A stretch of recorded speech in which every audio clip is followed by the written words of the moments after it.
The room was in chaos.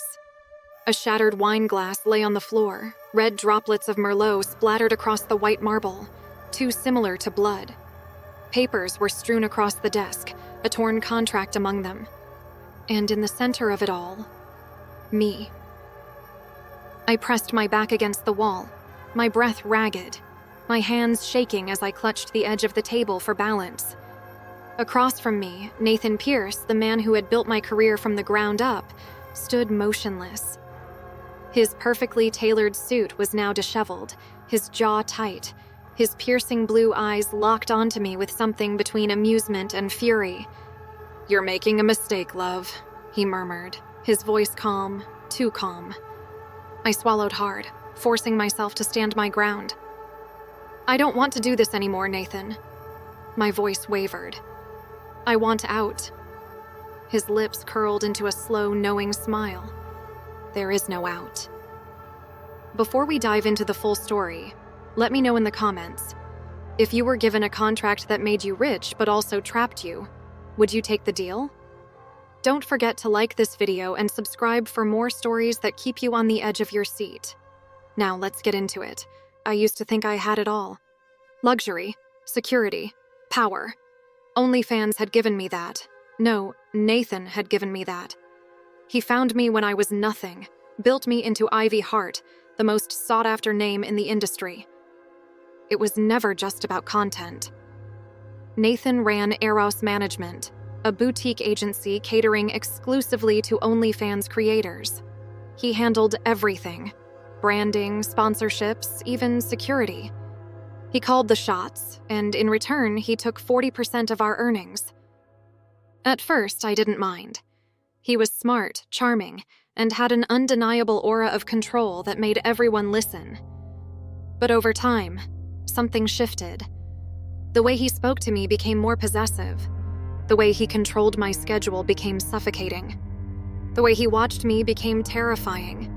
And when I finally told him I wanted to end my contract, his reaction wasn't disappointment, it was amusement. "You don't understand, Ivy. You don't get to leave me." I should have known then. I should have run. The gifts started arriving Valentine's Day morning.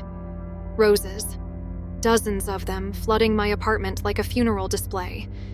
A diamond bracelet. One I never asked for.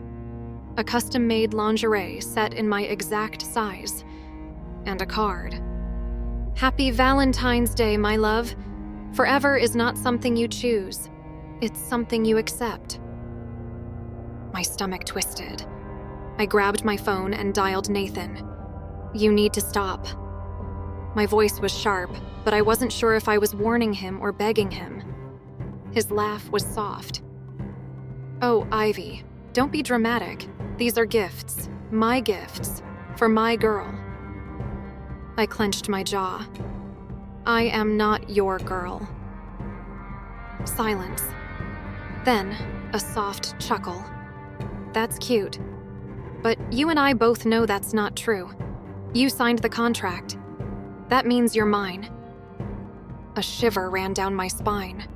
"This is illegal," I snapped. "I already spoke to my lawyer." "You think your lawyer can save you?" His voice dropped, laced with dark amusement. "I own you, Ivy. Your name, your brand, your entire existence online. You leave, I wipe you from the internet." My breath caught in my throat. "And if you try anything stupid," he continued, his tone suddenly cold, "I can make sure you disappear in real life, too." I had one chance. I booked a flight, paid in cash, blocked his number, wiped my accounts. That night, I packed a small bag, left my apartment, and hailed a cab to the airport. Every second felt like I was being hunted. At the check-in counter, my heart pounded as I slid my passport across the desk. The attendant smiled politely. "One moment, Miss Hart." I nodded, trying to steady my breathing. Then I heard it. The slow click of dress shoes approaching from behind. My blood turned to ice. I turned just in time to see Nathan standing there, hands in his pockets, his expression unreadable. His voice was calm. You didn't think I'd let you go, did you? The last thing I saw was his hand reaching for me. And then everything went black. I woke up in a penthouse.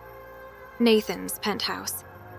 I was lying on a velvet chaise, the scent of roses thick in the air. My wrists weren't bound, but my freedom was. He sat across from me, pouring himself a drink. You almost made this boring, Ivy, he sighed, swirling the liquid in his glass. I didn't speak. My mouth was dry. My pulse pounded.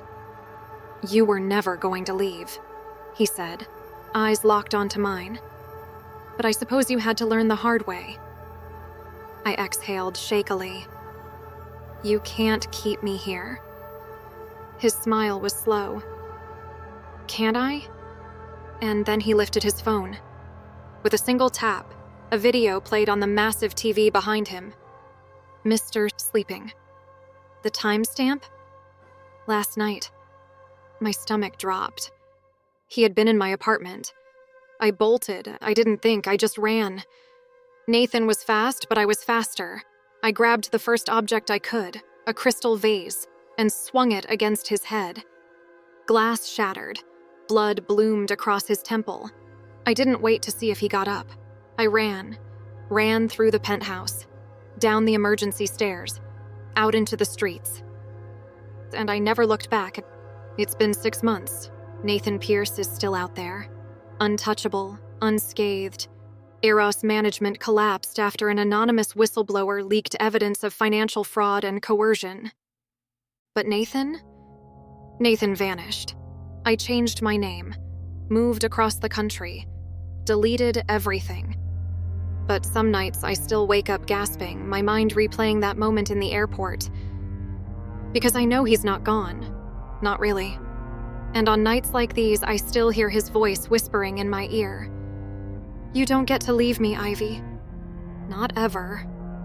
Now, I want to hear from you. Would you risk everything to escape, or would you stay and play along, waiting for a better moment?